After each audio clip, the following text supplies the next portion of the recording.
Pourquoi un président africain fait-il trembler les grandes puissances? Ibrahim Traoré, aujourd'hui à la tête du Burkina Faso, est sans conteste l'homme le plus menacé du continent africain. En moins de 2 années, il a survécu à plus de 15 tentatives d'assassinat, ainsi qu'à une série de coups d'État et de tentatives de déstabilisation. Son cas n'est pas isolé, pourtant, jamais un président africain n'a cristallisé autant de tensions à la fois locales et internationales. Mais ce n'est ni la tyrannie, ni la corruption, ni un excès d'autoritarisme qui explique cet acharnement contre lui.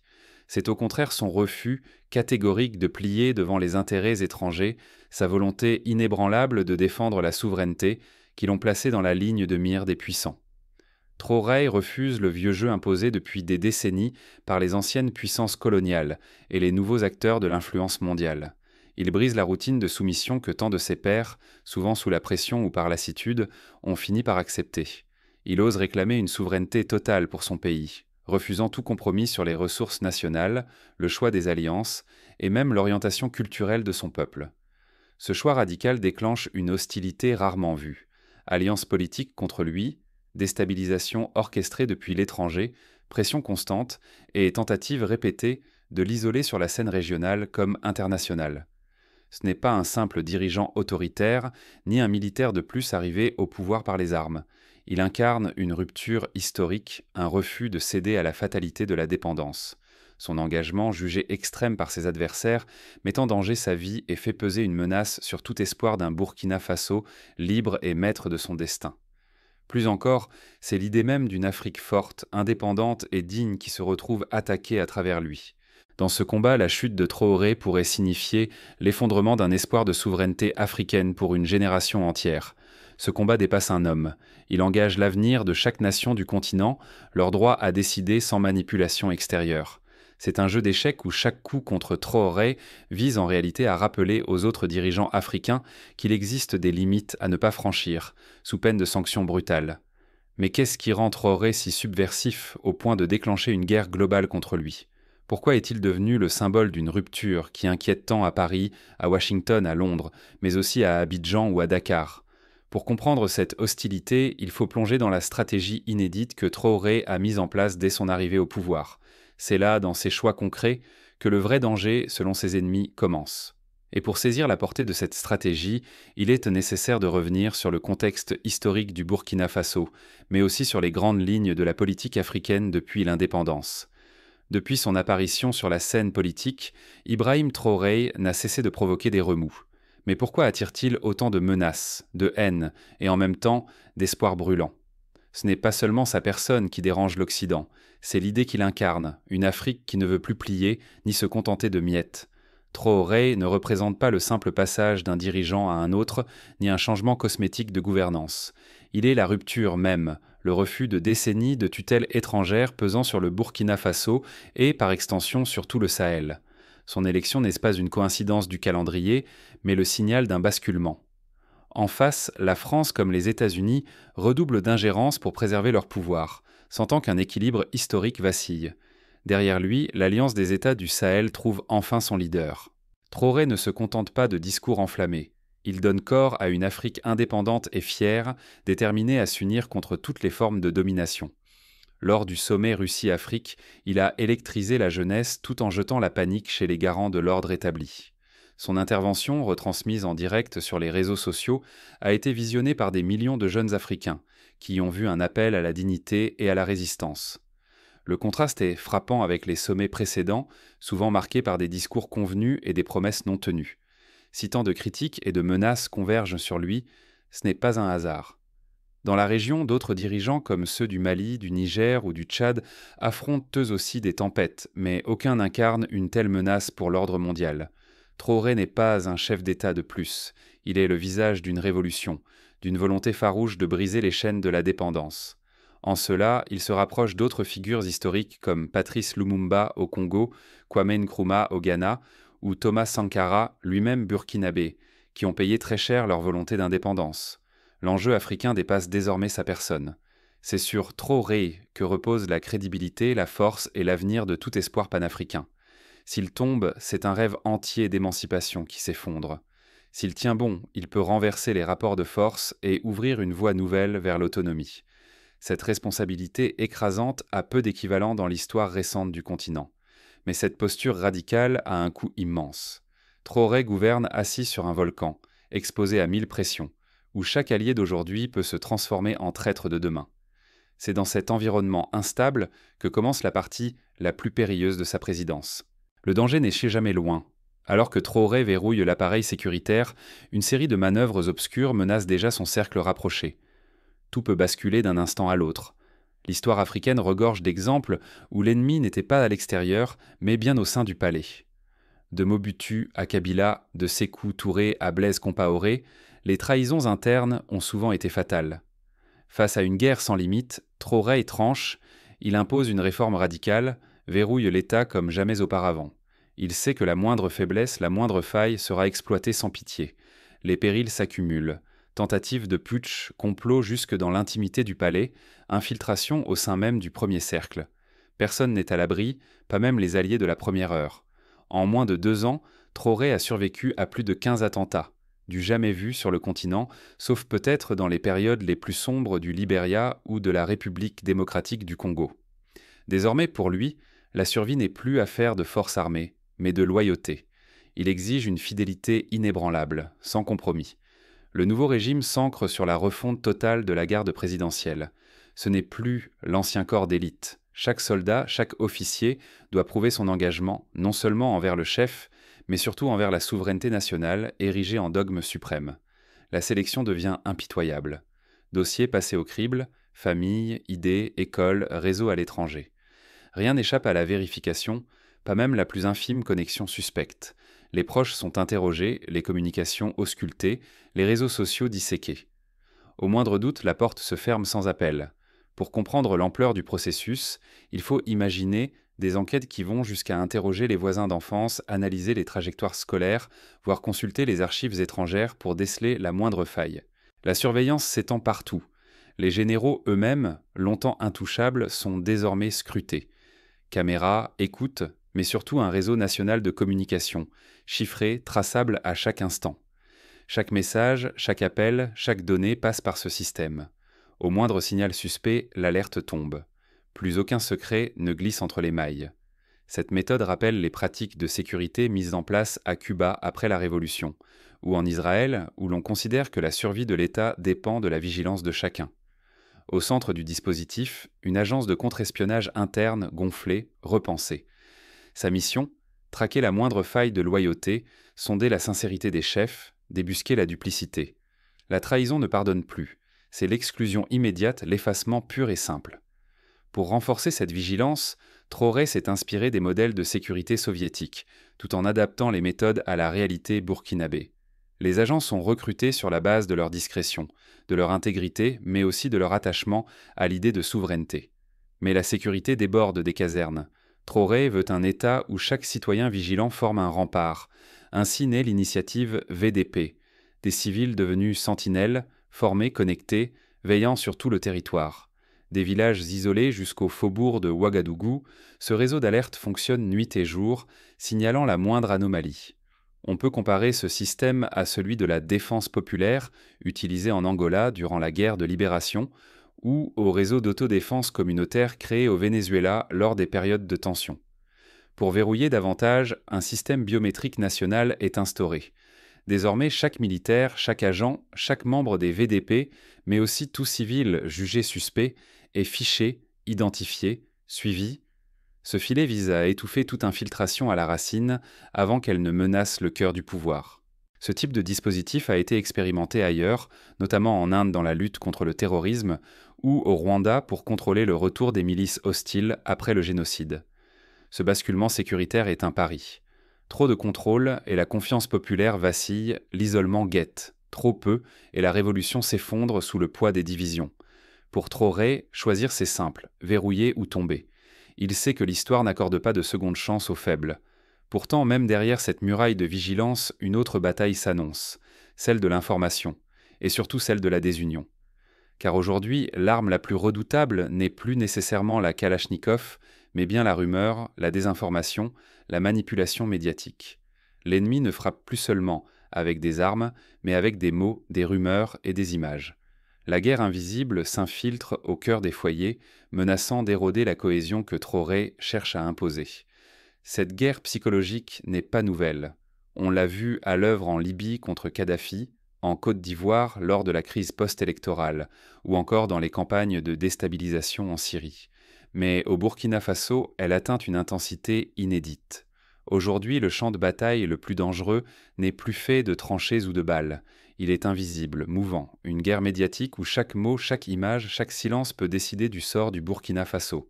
Là, loin des regards, se joue l'avenir d'un peuple et la survie de son président, Ibrahim Traoré.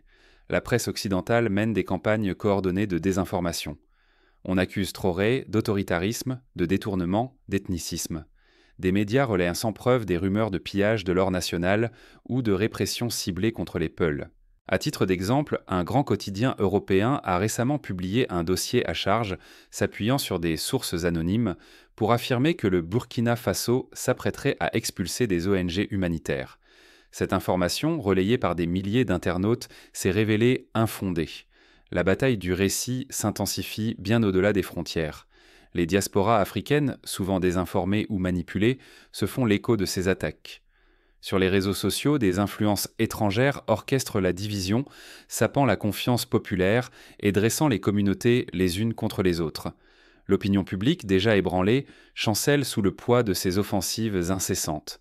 Des vidéos truquées, des faux témoignages, des montages audio circulent, semant le doute et la défiance. Plus inquiétant encore, certains voisins, tels la Côte d'Ivoire, gardent un silence complice, voire soutiennent discrètement la déstabilisation. Cette ambiguïté rappelle que l'isolement régional suffit parfois à précipiter la chute d'un chef et d'une révolution. On se souvient qu'en 1963, Sylvanus Olympio au Togo a été assassiné avec la complicité de voisins indifférents, voire hostiles à son projet d'indépendance. Le souvenir de Thomas Sankara plane sur chaque décision.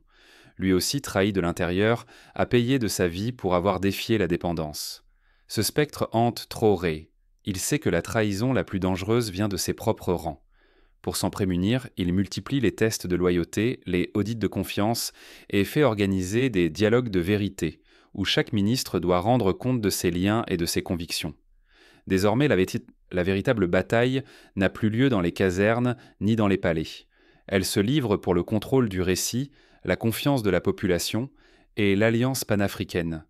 Celui qui perd la guerre de l'image perd tout pouvoir de résistance. On l'a vu en Ukraine, où l'information a précédé l'action militaire, ou en Amérique latine, où les campagnes de fake news ont déstabilisé des gouvernements entiers. Le péril est immense. Si la version dominante est corrompue, toute une jeunesse africaine risque de perdre ses repères, son espoir d'émancipation. La division entretenue de l'extérieur pourrait réduire à néant des décennies de lutte. C'est le spectre du syndrome du renoncement, où les nouvelles générations désabusées abandonnent tout engagement politique. Face à cette tempête, se défendre physiquement ne suffit plus. Il faut apprendre à décoder, à critiquer, à reconstruire un récit juste et fédérateur. Mais comment tenir bon quand tout semble vaciller, quand chaque certitude se fissure? Les jours à venir s'annoncent décisifs. Traoré doit choisir entre durcir sa stratégie ou réinventer son lien avec le peuple. Certains lui conseillent en football de s'ouvrir davantage à la société civile, d'organiser des forums citoyens, de consulter les chefs coutumiers, tandis que d'autres prônent la fermeté absolue. Le dilemme est réel. Trop d'ouverture et le risque d'infiltration augmente. Trop de fermeture et la rupture avec la population devient inévitable. L'histoire bégaye, à moins que des hommes et des femmes décident d'en briser le cercle. Pour y parvenir, il faut s'inspirer des exemples où la société a su rester soudée malgré la tempête.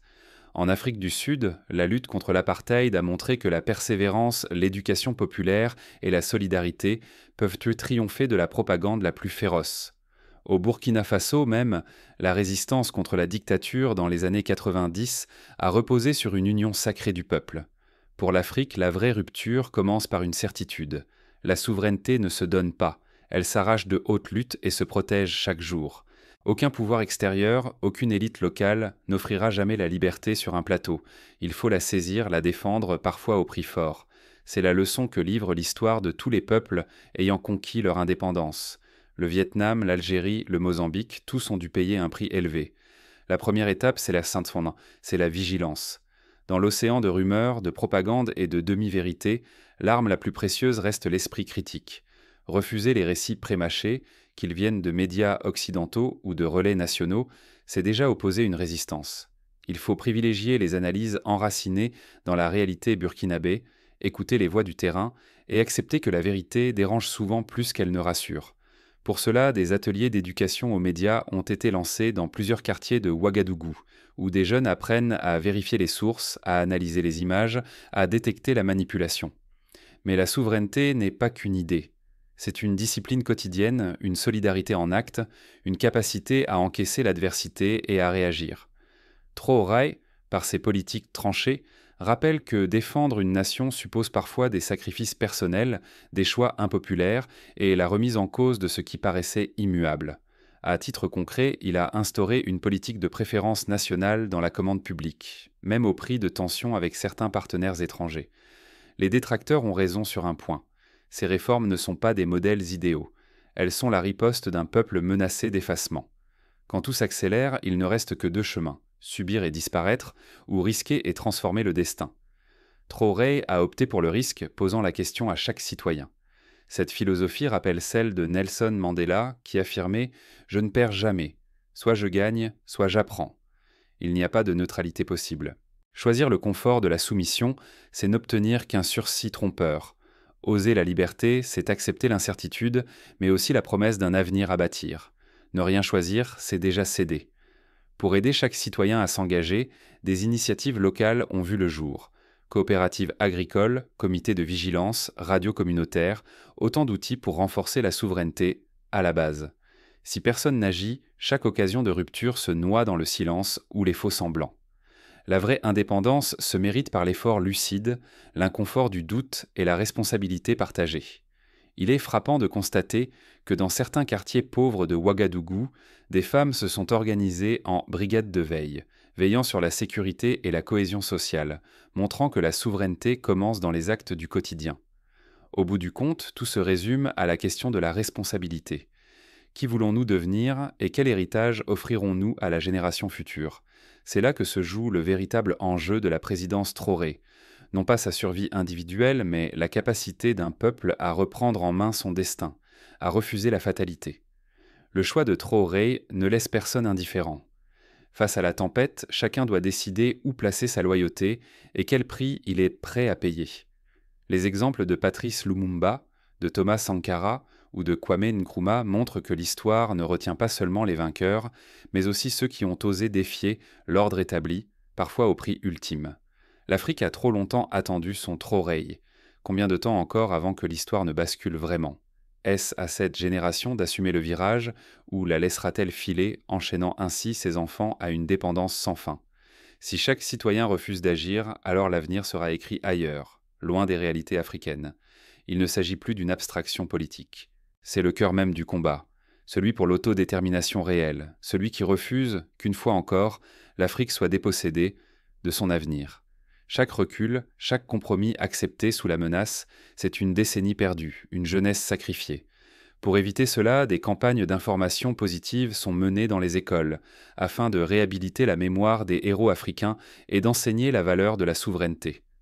Traoré, avec ses ambiguïtés, ses excès, incarne le refus de la résignation. Son combat n'est pas seulement celui d'un homme traqué. Il cristallise la volonté d'un peuple à ne plus se laisser dicter sa route, ni par l'étranger, ni par des élites compromises. Sa stratégie radicale répond à un ultimatum. L'alternative n'est plus la stabilité, mais l'effacement pur et simple de la souveraineté. Pour chaque Burkinabé, il s'agit désormais de choisir entre la peur et l'audace. Nul ne peut ignorer la brutalité du jeu d'influence. Les puissances étrangères n'attendent qu'un faux pas. À l'intérieur, certains préfèrent la sécurité de la soumission au risque de l'audace. Mais l'histoire ne pardonne ni l'aveuglement ni la peur. Pour éviter la répétition des erreurs du passé, il est crucial de s'informer, de débattre, de participer à la vie publique. L'heure n'est plus à la résignation, mais à la vigilance. Refuser d'être spectateur d'une nouvelle confiscation de notre avenir, c'est le strict minimum exigé de chacun. Ce qui se joue dépasse le sort d'un président, ou même d'un pays. Il s'agit de savoir si l'Afrique est prête à écrire, enfin, sa propre histoire et à en assumer le prix. Pour cela, chaque citoyen peut agir, s'informer, voter, questionner, s'impliquer dans la vie associative, défendre la justice et la vérité. La boucle est bouclée. Face au péril, l'erreur fatale serait de croire que la prochaine génération pourra attendre. La souveraineté se gagne aujourd'hui, ou elle s'efface pour longtemps. Il appartient à chacun de prendre sa part, de refuser la peur et de porter à son échelle le flambeau de l'émancipation. Seule la détermination collective pourra assurer que le rêve d'une Afrique libre ne soit pas, une fois de plus, sacrifié sur l'autel des intérêts étrangers.